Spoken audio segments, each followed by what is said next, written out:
Good afternoon, everyone. This is Adam Carlson, a minister for the Midwest Church of Christ here in Ferguson, Missouri, here in the northern suburbs of St. Louis. Today is Sunday, December 13th, 2020.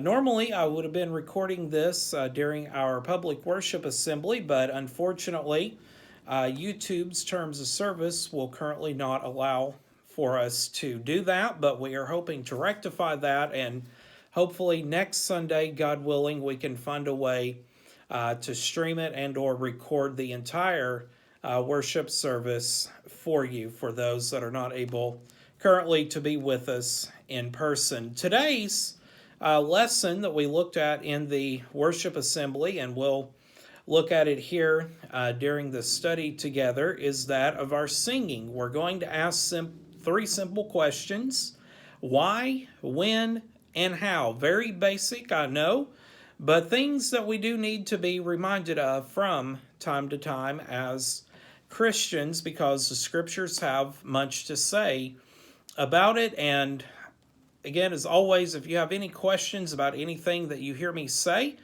please feel free to contact me. I'll include my email address in the video description. So the first question that we ask when it comes to our singing is, why do we sing? Why, W-H-Y, is a question of curiosity. And it is something that we should ask frequently, especially when it comes to matters of faith and practice, for the scriptures will give us an answer in all of these matters if we will search. The first thing that we need to consider is that we sing because it's commanded. Now, should that be the only reason that we sing? Well, certainly not, but it should be a reason.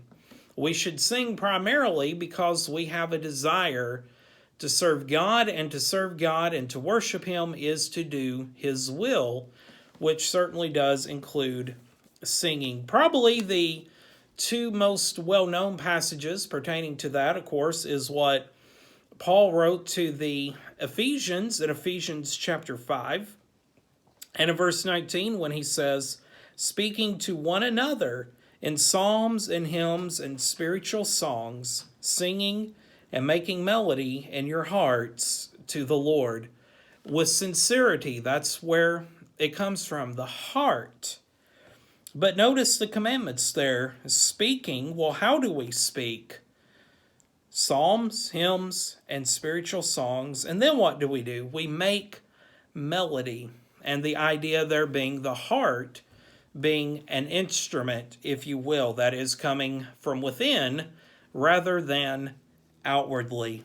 Secondly, Colossians chapter 3 and verse 16, and you're going to find words here, though not identical, but very similar to what Paul tells the Ephesians. He says, let the word of Christ dwell in you richly in all wisdom, teaching and admonishing one another in psalms and hymns and spiritual songs, singing with grace in your hearts to the Lord. So here we find that our singing has a purpose. First of all, number one, we teach, that is, instruct. Number two, we admonish, that is, to warn. So that's what we do when we sing. And then we find how we sing: songs, psalms, hymns, and spiritual songs. Those three things. So when we understand that our singing is to include teaching and warning, we understand that that is a part of our worship, and it is also a very vital responsibility that we have to one another. Secondly, we sing in our worship to offer praise. Acts chapter 16 and verse 25, after Paul and Silas are placed, imprisoned, and fastened to the stocks for the quote-unquote crime of helping a young woman that was being exploited for financial profit. That is, they had driven a demonic force from this young lady, And so those that were exploiting her, of course, lost some financial gain. And for that, they were put in prison, a form of persecution, if you will. But even there, you find that at midnight, the text tells us they were singing praises to God. But not only that, they were heard by the other prisoners. So we need to consider that our singing can and should be heard by others. Now, that's not because we sing to please other people. That shouldn't be our purpose. Our purpose should be to praise God. But through hearing that, others can understand that we are worshiping our God. Thirdly, we sing because we are preparing for eternity. We sing because we're preparing for eternity. 3 passages in the book of Revelation that I will give you for your consideration. Revelation chapter 5 and verse 9, chapter 14 and verse 3, and chapter 15 and verse 3 as well. And in all of those passages, in those various visions that John is receiving, one finds there that singing is involved in praise to God. So my friends, if we look at singing wrong here, that is, if we do it either simply out of a sense of obligation, or if we're doing it to please other people, that is, to please their ears, or anything like that, we have our priorities wrong. We need to refocus our priorities. Our priorities should be pleasing God here and preparing to spend an eternity in praise to Him. Secondly, we should ask the question of when do we sing? Well, we see different times affixed to it in the scriptures. So, for example, we see it in times of deliverance.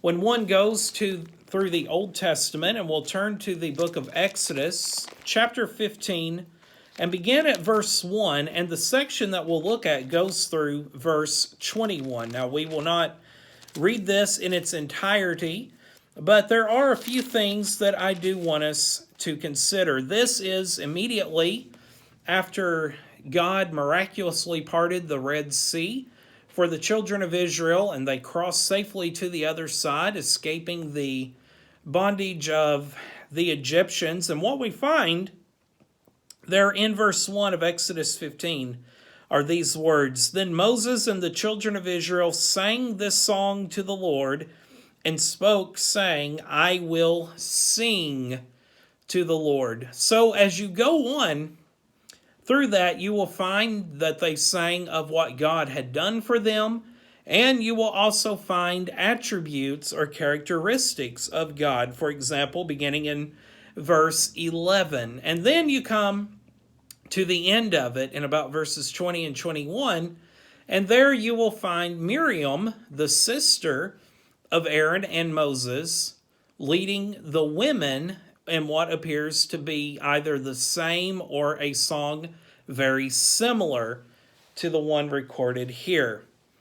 And then secondly, in Judges chapter 5, a little bit further into Israel's history as a nation, they have conquered the land, but they are still fighting various enemies of the Canaanite tribes that are remaining throughout. And we find a great victory coming to them in Judges chapter 4. And then in chapter 5, one will find a song that was sang by Deborah, who was described as a prophetess and a judge over Israel at that time, and Barak, the commander of the Israelite army. And Barak is mentioned in Hebrews chapter 11 as well as being an example of faith. So what you'll find here, verse 1, Judges chapter 5, Then Deborah and Barak, the son of Abinoam, sang on that day. And then again, as you read on, you will find throughout there that they are singing of what God did, and you will find attributes and characteristics of God as well. So we can sing during times of deliverance.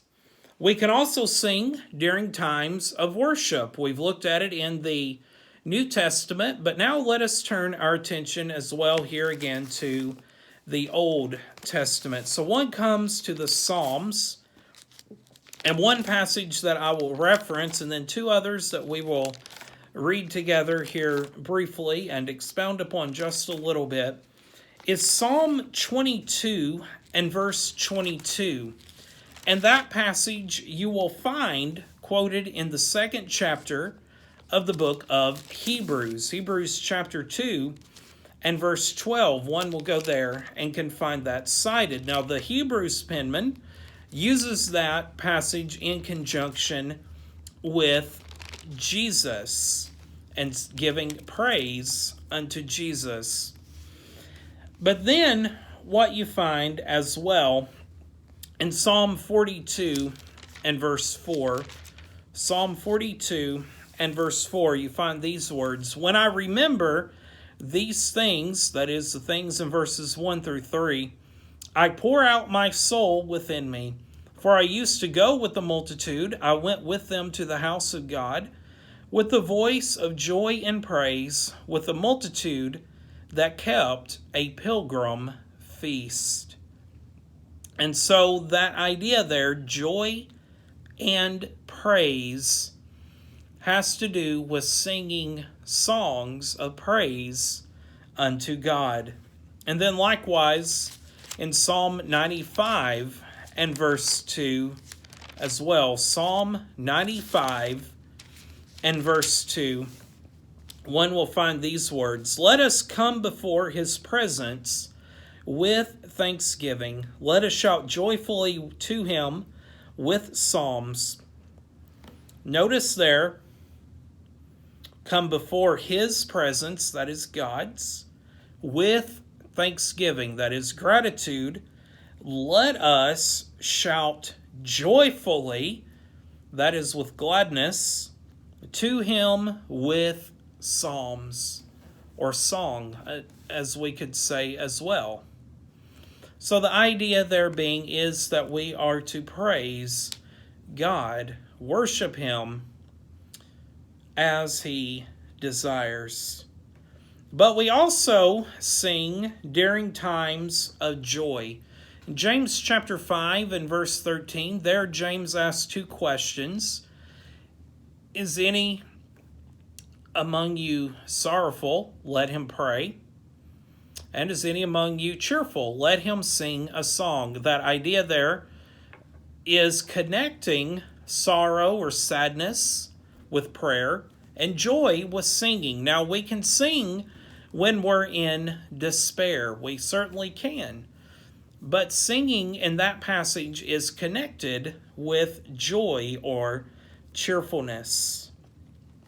So let us consider that as well. And why would we not be joyful or cheerful when we're, number one, in the presence of God, but also when we're together as his people? That should bring us the greatest joy of all. Now our last question, how do we sing? How do we sing? Well, first of all, we sing with a proper understanding. Let us turn together to the 14th chapter of the book of 1 Corinthians. And I'll go ahead and read here verse 15, and then we'll start to tie all of this in together. In verse 15, Paul says, "What is the conclusion then? I will pray with the Spirit, and I will also pray with the understanding. I will sing with the Spirit, and I will also sing with the understanding." Now, to better understand what Paul is saying here with this, you have to look at the preceding verses. And when you look at it, he's beginning there to speak of the Corinthians' worship assemblies, which were rather chaotic and disorderly. He says in chapter 1 that there are divisions among them, and then he goes on and addresses all of these other things. And so beginning in verse 6, this is spoken of in the context of speaking in tongues. Now, tongue speaking, in the first century, it was bestowed upon some Christians, not all, but some Christians were given that ability by those who had hands laid on them by the apostles, as you find in the book of Acts, for example. But not all had the ability to do it. But the ones who did would speak other languages without having known it previously. Now, in contrast to that, to learn another tongue or language today requires a great deal of effort on our part. And so what Paul is telling them in this is that if they are going to speak in tongues in the worship assembly, for it to be properly understood, they needed to have an interpreter. Now today we would refer to that as someone that is bilingual, that is someone that is fluent and understanding in both the languages, the one that is being spoken by the other, and the native tongue as well that would be spoken by those hearing. And so what Paul is telling them, that if they're going to do this, everyone present needs to be able to understand what is being said. Now, with that being said, let us also think about it in terms of our singing. We need to be able to properly comprehend what it is that we are singing. Yes, we can read, we can look at the words, but how often do we take time to think about what they mean and what is actually being said? So if we are going to teach and admonish one another, Colossians 3:16, through our singing, it's important that we understand what it is that we are singing. And so we need to make sure that we do it with a proper understanding. But we also do it in a manner that is pleasing to God. The book of Hebrews, chapter 12 and verse 28, while not speaking specifically of singing, we do find a principle here that I do believe that we can apply to this. Verse 28, Hebrews chapter 12, therefore, since we are receiving a kingdom which cannot be shaken, let us have grace by which we may serve God acceptably with reverence and godly fear. Now, other translations, English translations, will render that worship, and that's the idea behind that. So, let us consider that we have the kingdom, that is the church, that cannot be shaken. Remember, Matthew chapter 16, Jesus says that the gates of hell shall not prevail against it. So with that, we can have confidence in our service to God and our worship to Him. And that most certainly would include our singing. But we also sing, and we'll turn back to the Old Testament once more. Let's turn to the book of Deuteronomy, chapter 31, and verses 19 through 22. And this we will take a moment or two to read because it is so very important. Now, in the context here, this is Moses, and he is getting ready to die, to depart from this physical life. And there are some things that Israel needs to know. Remember, this is the second generation. This is not the generation that came out of Egypt, but this is the second generation, their offspring, that were getting ready to go into the land of Canaan. And this whole context is speaking of the time in which they would begin to rebel against God by going off into idolatry and all the other sins that came along with that. So let us notice verses 19 through 22. Now therefore, Write down this song for yourselves and teach it to the children of Israel. Put it in their mouths, that this song may be a witness for me against the children of Israel. When I have brought them to the land flowing with milk and honey, of which I swore to their fathers, and they have eaten and filled themselves and grown fat, then they will turn to other gods and serve them, and they will provoke me and break my covenant.